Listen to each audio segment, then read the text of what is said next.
नमस्कार। आज हम सब मिलकर कहानी कहने की कला को समझने की कोशिश करेंगे।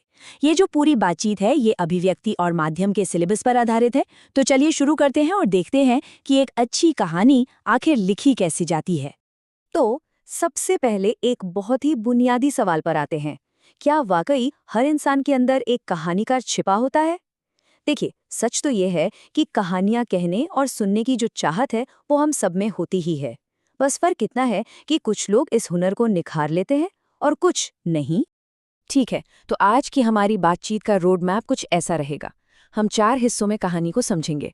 सबसे पहले कहानी मानव स्वभाव का हिस्सा कैसे है, फिर उसकी बनावट क्या होती है, उसके बाद कहानी के ज़रूरी तत्व कौन-कौन से हैं और आखिर में लिखने की कला पर बात करेंगे।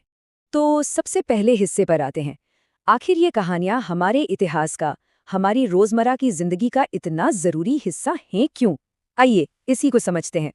तो सवाल ये है कि कहानी आखिर है क्या? बिल्कुल सीधे सरल शब्दों में कहें तो कहानी किसी भी घटना, किसी कैरेक्टर या किसी प्रॉब्लम का एक स्टेप बाय स्टेप ब्यौरा है। मतलब जिसमें एक माहौल हो, कोई ना कोई टकराव हो, कहानी धीरे धीरे आगे बढ़े और फिर एक क्लाइमैक्स पर पहुंचे। और देखिए, कहानियों का रूप भी ना वक्त के साथ हमेशा बदलता रहा है। बहुत पुराने जमाने में यानी प्राचीन काल में ये बस मुंह जबानी सुनाई जाती थी। फिर एक दौर आया जब धर्म प्रचार के लिए इनका इस्तेमाल हुआ, मतलब नैतिक शिक्षा देने के लिए। और आज के दौर में तो पंचतंत्र जैसी कहानियां लिखकर ज्ञान और मनोरंजन दोनों का काम करती हैं। तो अब आगे बढ़ते हैं और कहानी की बनावट को समझते हैं। देखिए, हर बढ़िया कहानी की ना एक बहुत मजबूत नींव होती है और उसी नींव को हम कहते हैं कथानक, या जिसे अंग्रेजी में प्लॉट भी कहा जाता है। तो ये कथानक क्या है? आप इसे कहानी का एक ढांचा, एक स्केलेटन समझ सकते हैं। जैसे कोई भी घर बनाने से पहले एक पूरा नक्शा तैयार होता है ना, बिल्कुल वैसे ही कथानक कहानी का वो पहला नक्शा या खाका होता है। और आमतौर पर एक पूरे कथानक में 3 हिस्से होते हैं। सबसे पहले आती है शुरुआत, जहां हमें किरदारों और माहौल से मिलवाया जाता है। फिर आता है कहानी का मध्य भाग, जहां असली टकराव या संघर्ष बढ़ता है। और आखिर में आता है अंत, जहां उस संघर्ष का कोई न कोई हल निकलता है।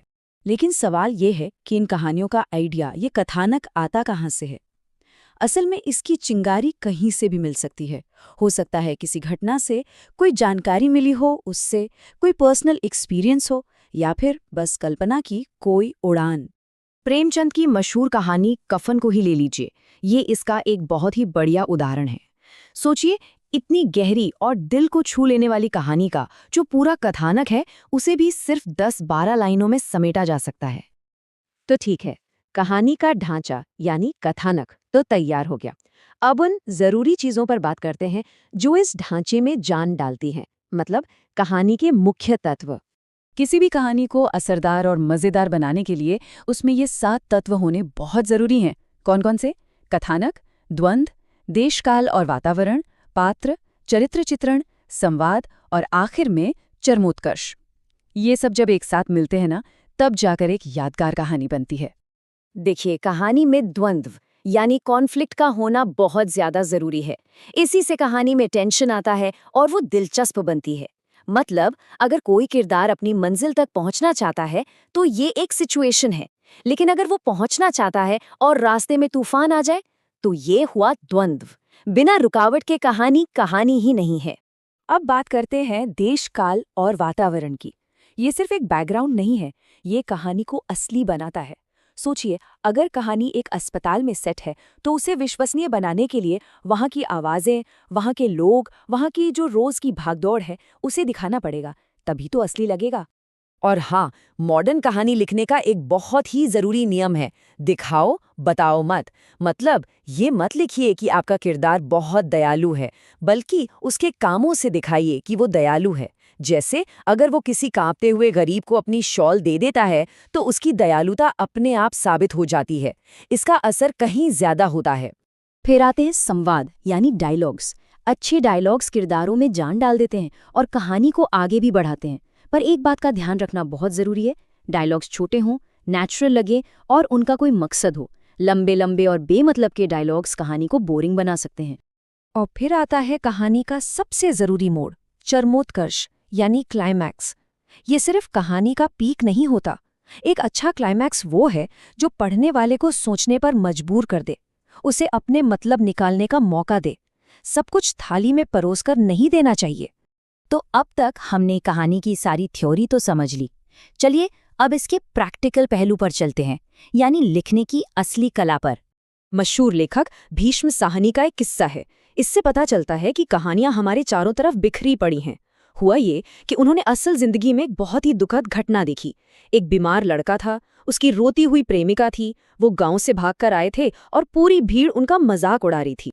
अब भीष्म साहनी कहते हैं कि इस एक ही सीन में हीरो था, हीरोइन थी, दुख था, संघर्ष था और एक ऐसा अंत था जिसका कुछ पता नहीं।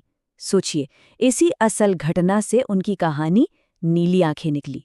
तो एक कहानीकार की नज़र से देखें तो एक ही पल में पूरी कहानी मिल सकती है। तो सवाल उठता है कि एक अच्छी कहानी लिखना कैसे सीखा जाए। देखिए, इसका सबसे सीधा और सबसे अच्छा तरीका है कि महान कहानीकारों की लिखी अच्छी कहानियां पढ़ी जाएं, और सिर्फ पढ़े नहीं बल्कि उनका विश्लेषण भी करें। ये समझने की कोशिश करें कि उन कहानियों में कथानक, किरदार और संघर्ष का इस्तेमाल इतने असरदार तरीके से कैसे किया गया है। देखिए, हर इंसान के पास अपने अनुभवों और अपनी कल्पना का एक खजाना होता है। आज हमने कहानी कहने के उन औजारों को समझा जो इस खजाने को बाहर निकालने में मदद करते हैं। तो अब बस एक ही सवाल सोचने वाला है, वो अगली कहानी